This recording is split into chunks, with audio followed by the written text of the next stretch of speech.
And owning a car in New York City can be expensive, which explains why more and more people are falling behind on their car payments. Predatory lending practices are also to blame. 2 weeks ago, the city accused the major world car dealerships on Long Island City of deceptive practices targeting low-income and immigrant buyers. Now, in this morning's PIX Financial Fix, we're going to help you lower your car payments and lower your debt. Here to help us is personal finance expert Jordan E. Goodman from MoneyAnswers.com. Thank you, sir, for coming in. Scott. How bad is this problem right now for people owning their cars? What are the problems we're seeing? So there's over 6 million Americans who are 90 days or more late on their cars because they bought a lot of cars. Last year, 17.5 million cars were bought. But they're taking on payments bigger than they can really afford. So the amount of debt is bigger. But also, the delinquency rate is rising. It's the highest it's been in 8 years, so it's getting worse all the time. So how much does the average person borrow right now to purchase a car? $18,400 is the average. Is the average? And that's how much they're borrowing, and they have a down payment. But yeah, people are putting a lot of money into their cars, which of course is a depreciating asset. Now, let me ask you a question, because I was always under the impression, because I lease my cars all the time, instead of coming up with that big down payment, isn't it easier just to go lease a car? It is, but if your mileage is a lot, it's not going to make sense to you, right? True.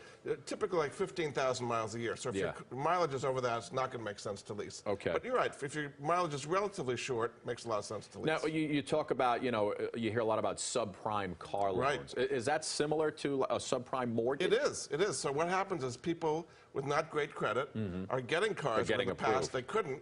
Same thing with mortgages. What happens? So what these car companies have now is they've got a device that if you don't pay your payment, they turn you off. Oh, boy. So that way they can go repossess the car. Even if you're in the middle of the Long Island Expressway or something, they can go get you. And how do you tell when this is, a subprime car loan?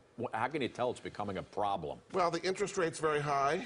In many cases, like what you just said with Major World, they actually were falsifying people's data going onto these things. What's a good interest rate that you should be getting right now? Good interest rate's 6-7%, something like that. If it's over 10%, you're in subprime territory, and that's where people get in trouble. And boy, you go 90 days late. You take a shot on your credit. That's just awful. And how can you say your interest rate should be around 6%.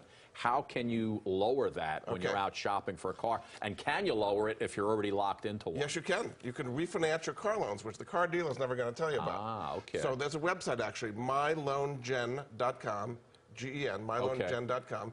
And at that website, you put in your current car loan, how much you owe, how many more months you have to go, your interest rate, and then it says, okay, based on that, you can change your maturity of the car, and so you can, if you lengthen it out, you can get your payment down to avoid getting repossessed. Wow, I didn't know you could refinance The dealer will never tell you can refinance. Like you do with your home. Same kind of thing. You have an asset there, it's depreciating, but a lot of people, and typically credit unions are the best place to go.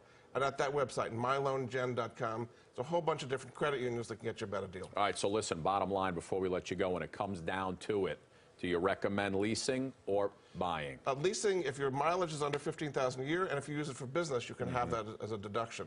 If you have a huge amount of mileage, leasing doesn't make sense. So that's it, huh? You bet.